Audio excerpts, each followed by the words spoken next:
Check, check. Hello.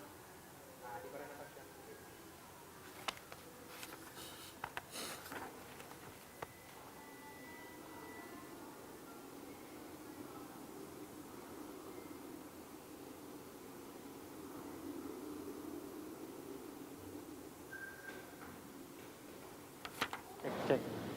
Boss.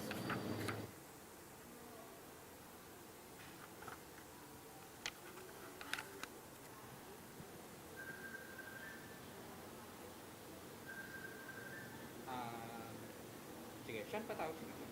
Mase, hi. Audio checking. Mase? Hi, Mase. Audio checking from the studio.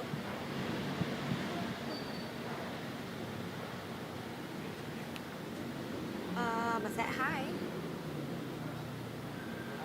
Hi, Mase. Can you hear us? Hi. There we go. Just waiting for that. Okay.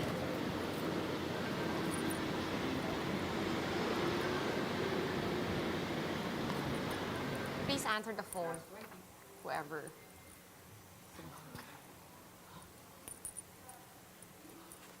Last 10, 7, 6, 5.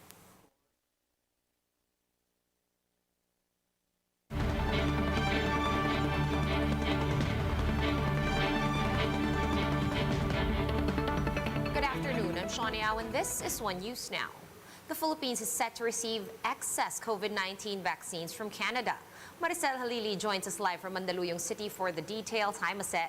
Do we know how many vaccine doses we're expecting from the Canadian government? Hi, Sean. According to the Philippine ambassador to Canada, they have a total of 180 million vaccines now. And since their population is about 40 million only, they're expecting an excess of 100 million doses of vaccines.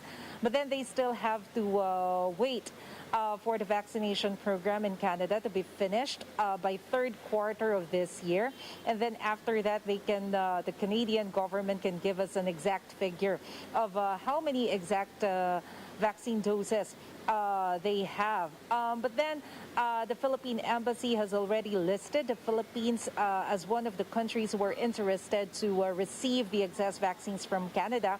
So we have to wait for word from the Canadian government about this.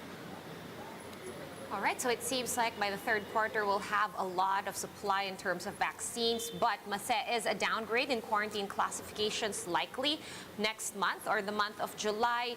And if so, when are we expecting the president to announce it? For now, Sean, Secretary Harry Roque said that it is still a possibility that the president will decide to place particularly the NCR Plus under the ordinary general community quarantine. But then this afternoon, the members of the Interagency Task Force will be having a meeting, and that will be the focus, or that will be the center of their discussion.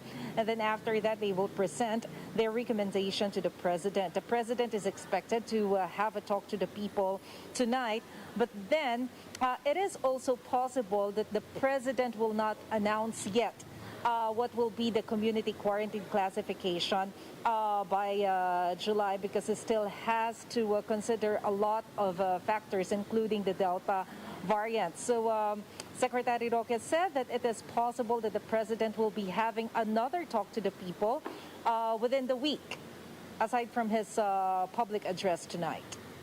All right, so we'll expect that before July 1, which is Thursday. Mase, I'll move on to another topic. What did the president have to say on the possible extension on the BARMM or BARMM transition period? Is it going to be or likely to be extended?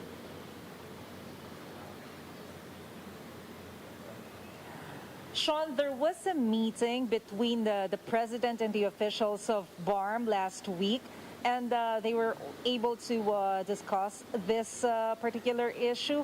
There is a particular group who are actually in favor of deferring the election. The reason behind this is that there is no clear omnibus election code yet. in BARMM. So they are still waiting for the guidelines for the election.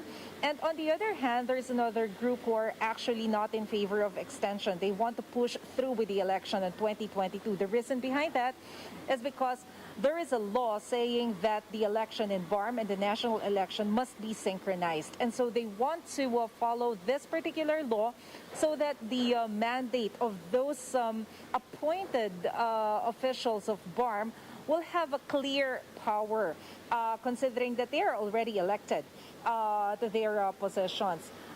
Secretary Roque said that President Duterte sees the wisdom on these opposing views, and so because of that, he has a neutral opinion on the matter, and he leaves it up to the Congress to decide on the issue.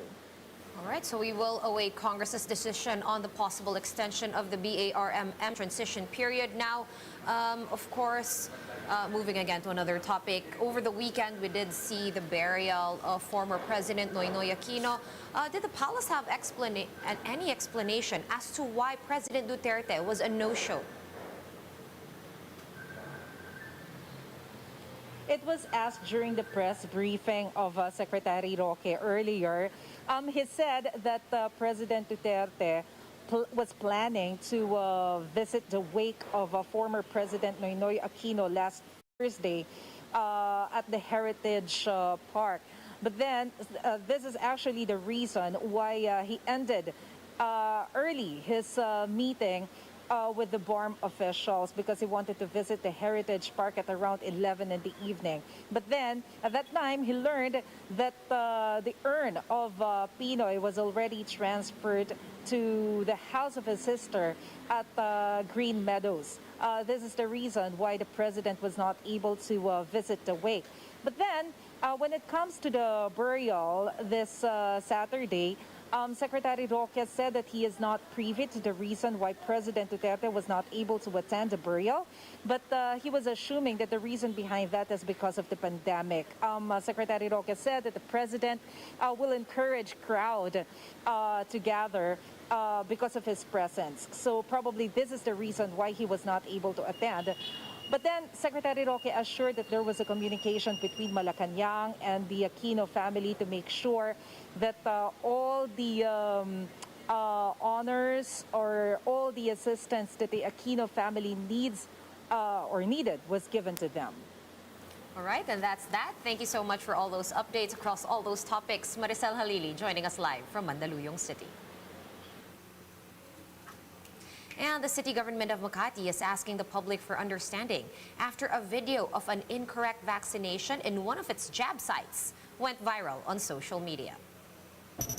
Mayor Abby Binay said it was human error on the part of the volunteer nurse.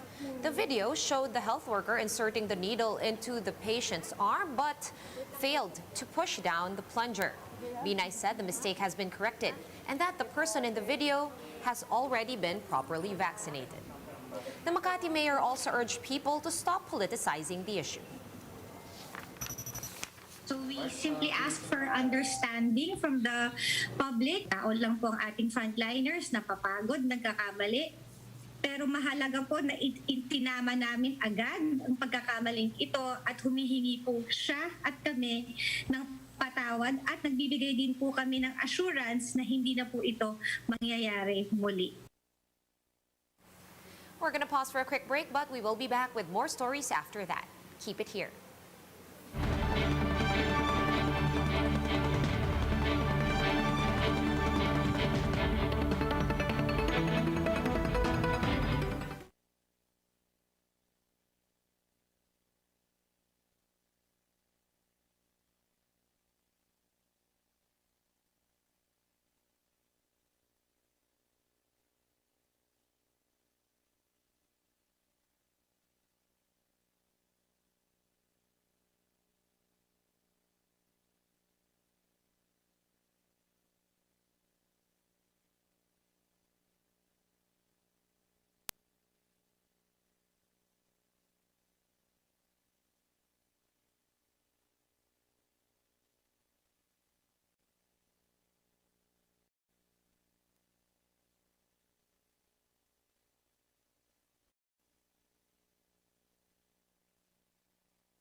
Andiyan na siya.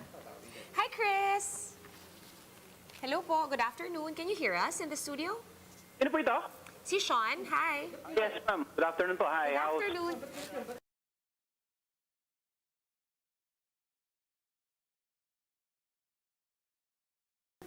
Tawa ka din. Kala ko galit eh.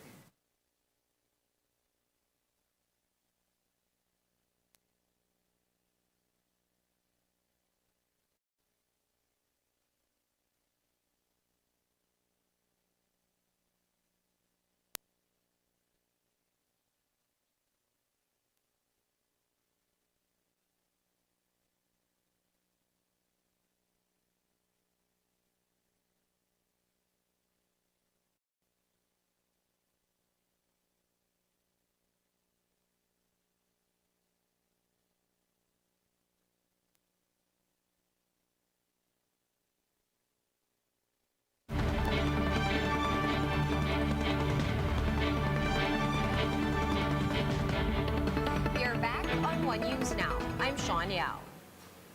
A layer of what appears to be smoke or fog or even smog is seen over some areas in Metro Manila today. To give us some light or to shed some light on this matter, we have PACQUIAO weather forecaster Chris Perez joining us over the phone. Chris, good afternoon. First off, is this really smog? Can you confirm this? And if so, why are we seeing it?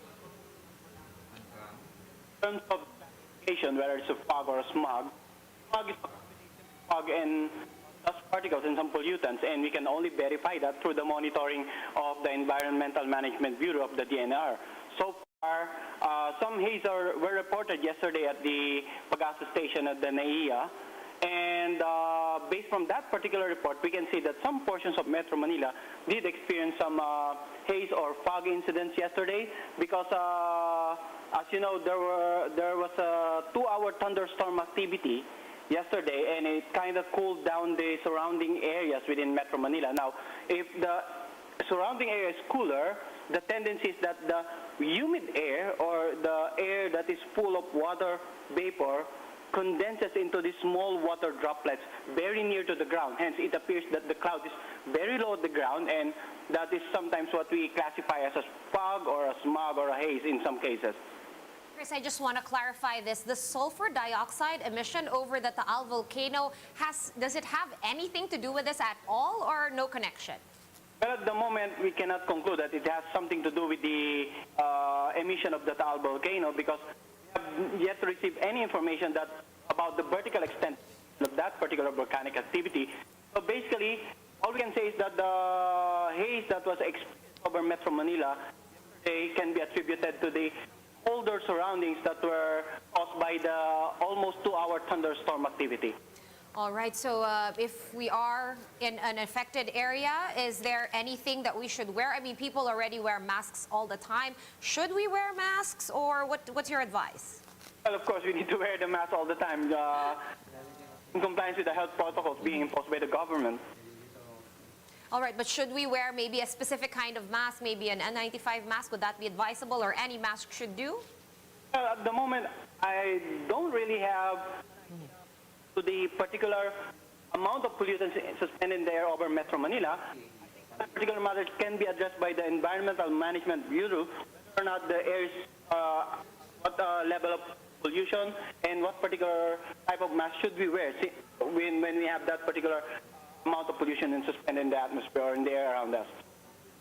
All right, and since this smog or incidents was caused by 2 hours of rain showers, are there any weather disturbances that may cause further rain showers in the coming days? Well, so far we are expecting the usual afternoon or evening rain showers brought about by localized thunderstorm, as we are not expecting any tropical cyclone to affect the country today and within the next 2 to 3 days. All right, thank you so much for all those updates and that information. That was forecaster from PACQUIAO, Chris Perez, on the phone. Thanks, Chris. Let's move on now to other stories we're keeping our eyes on. Justice Secretary Menardo Guevara says that the Bureau of Immigration has no record of the supposed departure of suspected drug lord Peter Lim from the country. However, Guevara also cannot confirm whether Lim is still in the Philippines. Interior Secretary Eduardo Año earlier said that Lim could have left the country amid continued operations for his arrest. Senator Risa Ontiveros has filed a resolution declaring July 12 as the National West Philippine Sea Victory Day. Ontiveros said commemorating our arbitral win over China will help counter disinformation on the matter. The senator also added that the Victory Day would also honor the efforts of the late former President Noynoy Aquino in fighting for our sovereignty in the West Philippine Sea. And Senator Manny Pacquiao is unfazed by the multi-million-dollar lawsuit filed by Paradigm Sports Management. In a statement, Pacquiao said his fight with Errol Spence is legal and his team is ready to file counter charges against the firm. Paradigm claims that Pacquiao breached his contract when he negotiated a bout with Spence without telling the sports management agency. For more updates, visit News 5, The Philippine Star, and Business World online. Visit our website, onenews.ph, for more in-depth analysis. You can also catch One News on the Signal Play app. Register for a free account at www.signalplay.com and stream One News live anytime, anywhere. Mask on, wash hands, and stay safe, Philippines. I'm Sean Yao. We are One News.